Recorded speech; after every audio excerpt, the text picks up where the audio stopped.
was off of work this night and relaxing at home. My roommate was out of town for a couple of days visiting his parents, and I was somewhat of a night owl, so I enjoyed staying up late. It was around 12, and I was sipping on a beer while watching TV when a faint sound came from above me. At first, I didn't even process it, like my body just ignored it. But after a few seconds, it kind of hit me as I realized it couldn't have been my roommate, like it usually would have been. I looked up at the ceiling and muted the TV to try and listen for it again. A few seconds went by, and there was nothing. The sound was so soft though, and with the TV being on when I heard it, I really had no idea what it could have been, or even where upstairs it came from. Although this sounds pretty dumb of me, I really didn't feel like getting up, and wasn't worried enough about it to feel the need to check it out. I opened the mini fridge I had next to the couch and grabbed another beer, cracking it open and taking a few sips to get back to relaxing.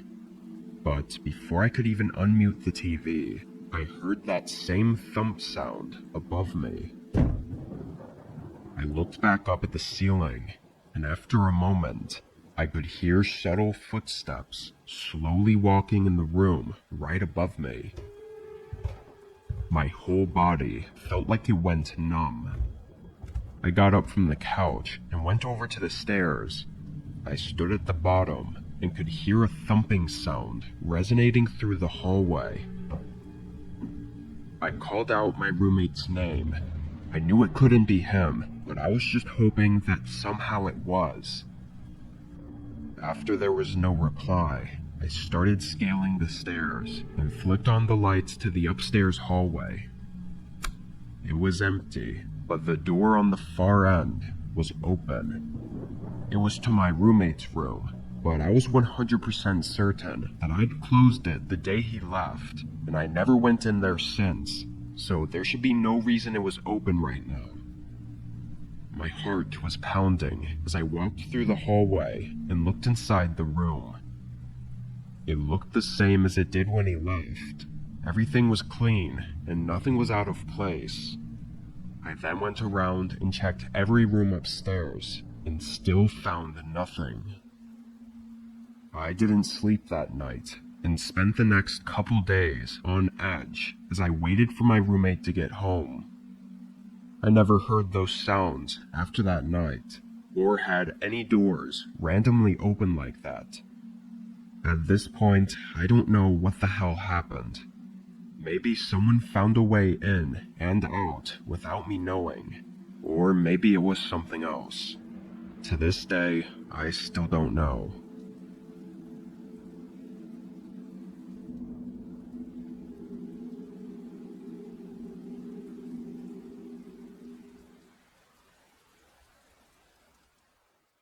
I'm sure you've all heard that recently there's been an enormous data breach. 2.7 billion victims' personal information and social security numbers were stolen. This stolen personal data could allow people to gain access to your financial accounts, or even steal your identity. So now it's more important than ever to take extra measures to ensure your security. There's really no better time than now to take advantage of Aura's security service. I've been regularly sponsored by Aura for over a year now, and it's because I honestly believe their service is amazing. Aura provides continuous monitoring of your personal data and resolves any potential threats that may come up, while also preventing future threats. They also make it incredibly easy for you to use and understand everything going on with your data. With their free trial, you'll be able to have Aura scan and remove your personal data from all over the internet, including scam centers, the dark web, data brokers, and hackers. After this, Aura will set up continuous monitoring on all of your data, ensuring any issues can be resolved rapidly by notifying you the instant something comes up. When I had first signed up, Aura immediately found dozens of places across the internet that already had my personal data, including my full name and address. In just a couple minutes, Aura cleared all of it. especially in times like these with huge data breaches and scams happening so often. Having peace of mind knowing Aura is protecting your information is above anything. By using aura.com/whispered or scanning the QR code, you can get a completely free 14-day trial, allowing you to see if your personal data has been leaked, remove that data from multiple large platforms, and securely monitor your personal identity. I highly recommend using this opportunity to find any leaked info and ensure it is taken care of and secured. Thank you again to Aura for sponsoring this portion of today's video.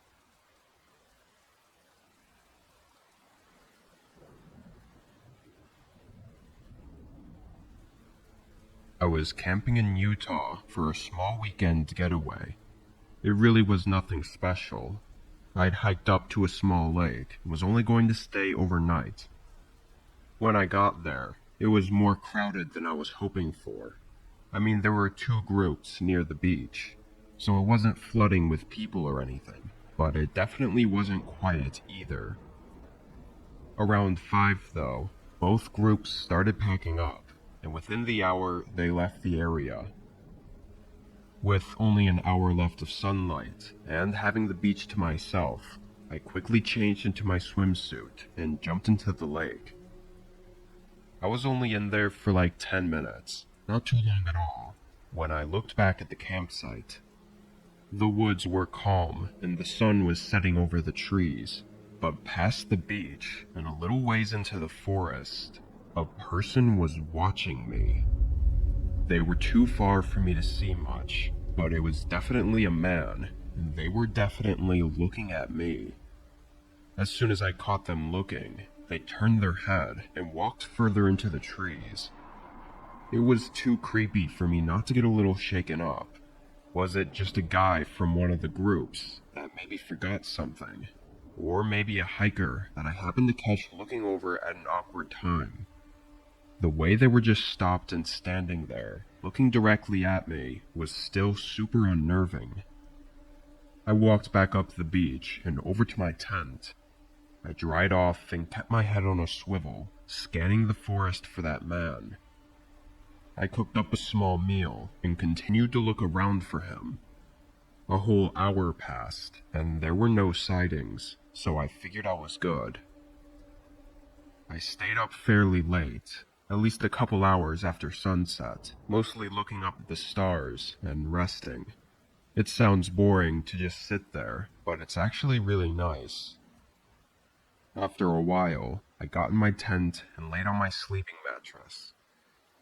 The hike up must have made me tired, because I fell asleep quickly. As soon as I woke up, though, I felt off. I didn't know why. It was the middle of the night, and pitch black inside the tent. All I could hear were the insects chirping outside, and a calm breeze blowing against the walls of the tent. I kind of just laid there for a while, maybe like 30 seconds, as my eyes were open, but completely unable to see anything. Then my eyes started to adjust a little. I could see faint outlines of the things inside my tent, and as I moved my eyes around, they fell on the zipper. The tent flap was open, and between the opening, there was a shape. I must have stared at it for a whole 4 or 5 seconds, as my heart rate spiked, before my vision became just clear enough for me to make out a pair of eyes looking into mine. My adrenaline flooded through me, and my instincts took over. I grabbed my can of bear spray that I had laying next to me and shot it right at the opening. They yelled, and I could hear his footsteps moving away from the tent as I started tearing up and coughing. I fumbled through my backpack to get my pocket knife. Then I jumped out, fully prepared to fight for my life. But the man was gone. I didn't even know which direction he went or anything, but I didn't waste any time. I hurried to gather my things and used my handheld GPS to lead me back to the car without having to take the trail. I called police to come out and take me home, because by then my eyes were burning from the bear spray. They didn't find anything, but I don't know how much they searched. Whoever that was, and what they wanted, I honestly couldn't tell you. With the image of that guy staring into my tent burned into my head, I won't be out camping again for a long time.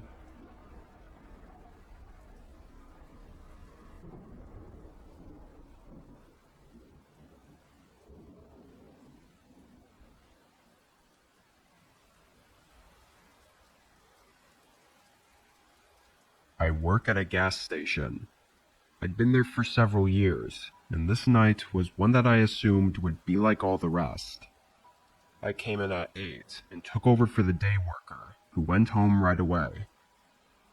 The first couple hours went by quickly, as there were still customers coming in regularly to buy a few things or to pay for gas with cash.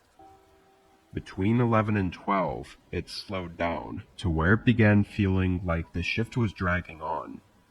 I kept myself busy for another hour, or at least tried to, with stocking whatever I could find. But then I was left with the dreaded second half of my shift. It was always slow, boring, and just not enjoyable.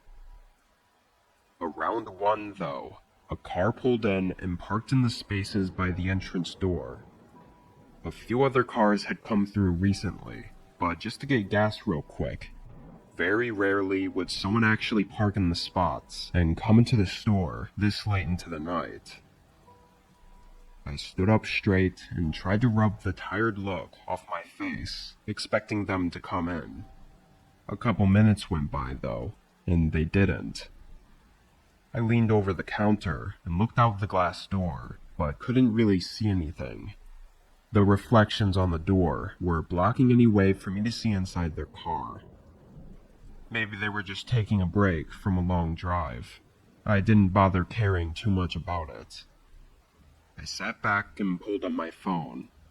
I spaced out, reading through random articles and whatnot for probably 20 or so minutes. During that time, I never heard anything or saw anything. But eventually I looked up from my phone, and my heart almost stopped. There was a guy inside the store, standing in one of the aisles and looking right at me. His eyes darted away as soon as I saw him. This guy looked like he was mid-40, with a dark jacket on and a scruffy beard. I never saw or heard him enter, so how the hell did he get in? While my mind was racing, I just watched as the man kept walking around, glancing over at me a few times to see if I was looking, like he was planning to do something as soon as I looked away.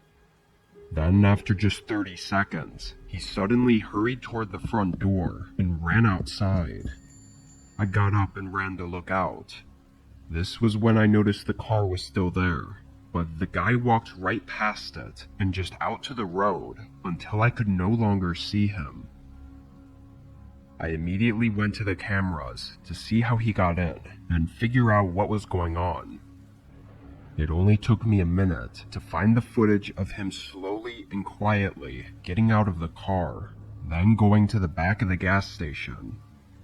There were no cameras back there, but those doors were never locked, since the gas station was technically always open anyway.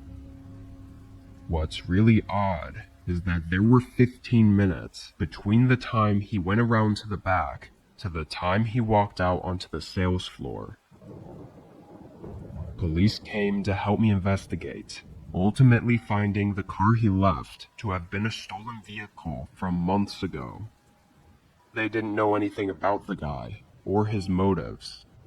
Sneaking around though, he clearly had something else intended for that night, and I think I was really lucky that for one reason or another, he decided not to go through with it.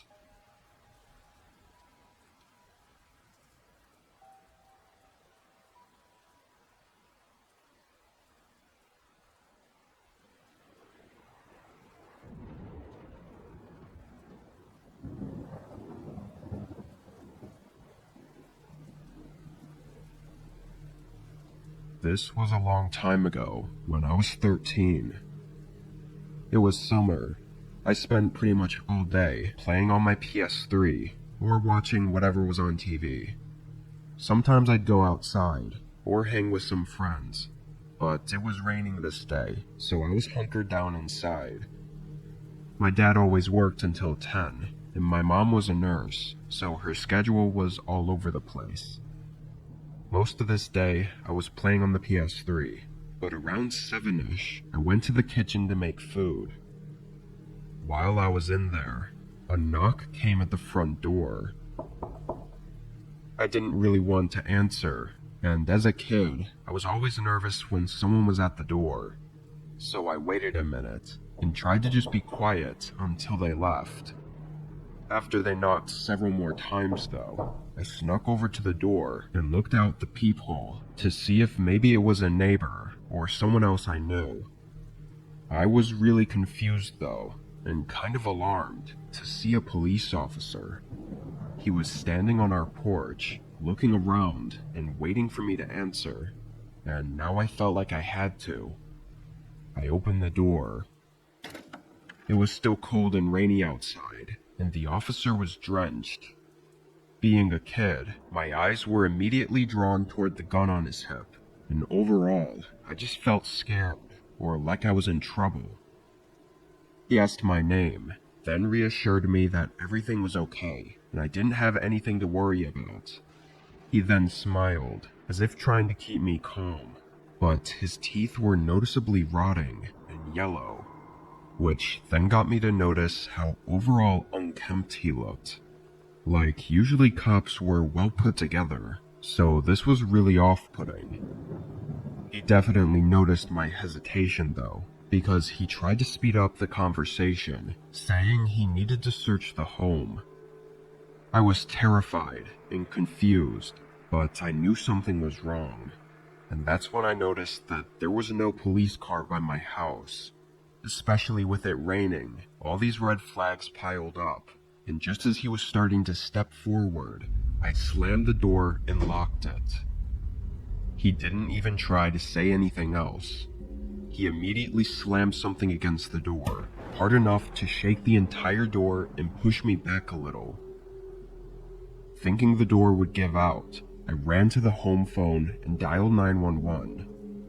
I was freaking out so much, I'm surprised the operator even understood a word I said. The guy outside didn't give up the whole time though, and was even there still, banging on the door when the actual police showed up.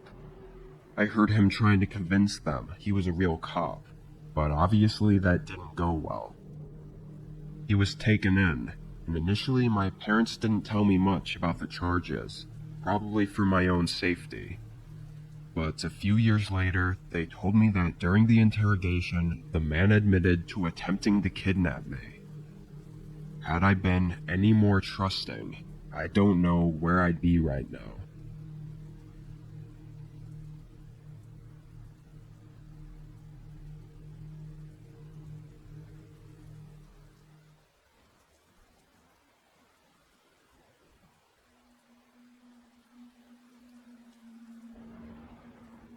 My name is Leo, and I work for a pizza shop in my small town.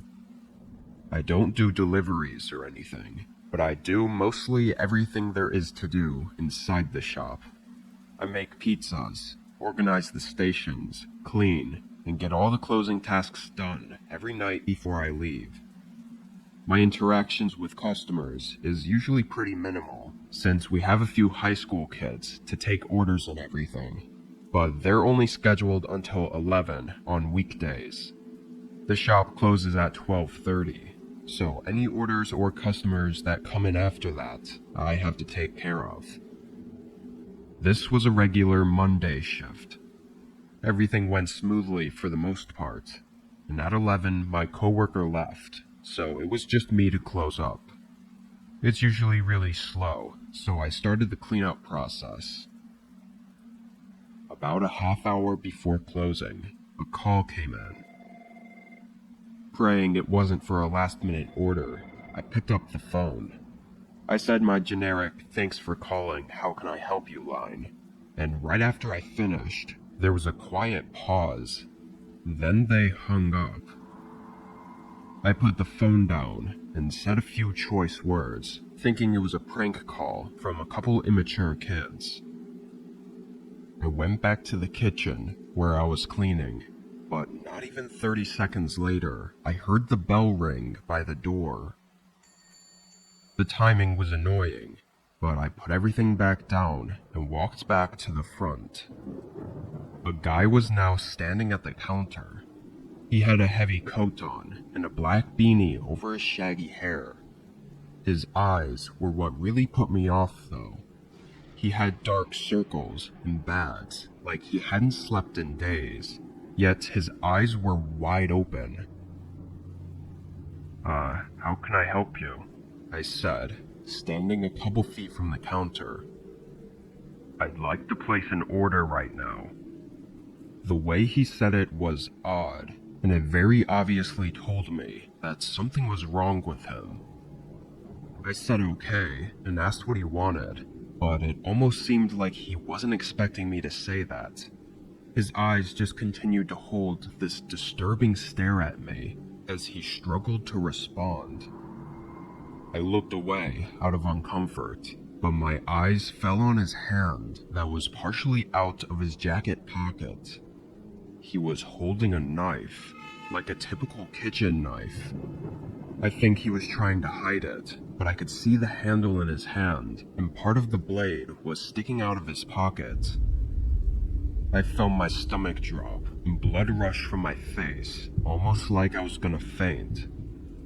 I looked back up, and his eyes were still staring at me, but his face was stiff and emotionless.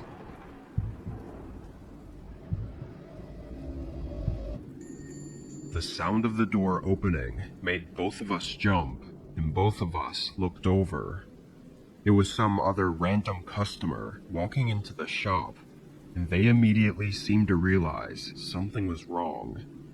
They stopped in place, stumbling over a few words, before the guy by the register suddenly walked past him and out the door. I used the phone to call 911 and tried to explain to the other customer what had happened. We also watched out the window as the guy got into his car and sped out of the parking lot. That was the last we saw of him though. What I think happened was he parked outside the shop and watched in the window as he called us. Once he saw that it was me answering the phone, I guess he knew I was alone, so that's when he walked in. If not for the random customer walking inside in that moment, I don't know what would have happened. He was clearly insane and armed with a kitchen knife, so it couldn't have been could see good. Johnny between the crack in the door. Since then, He was kneeling down in the corner of the room, eyes wide open and staring at me, subtly shaking his head no, clearly telling me to go away. The fear in his eyes was so unnerving. It still is burned into my memory, clear as day. Just a horrifying sight I wish I never have to see again. I pushed the door open fully, seeing a man standing just a few feet from him. He also had wide eyes, but in a tired, disturbing way. He wore disheveled, torn-up clothes and had oily, long black hair. In that moment, I didn't have time to think. It was just my instant, unprocessed...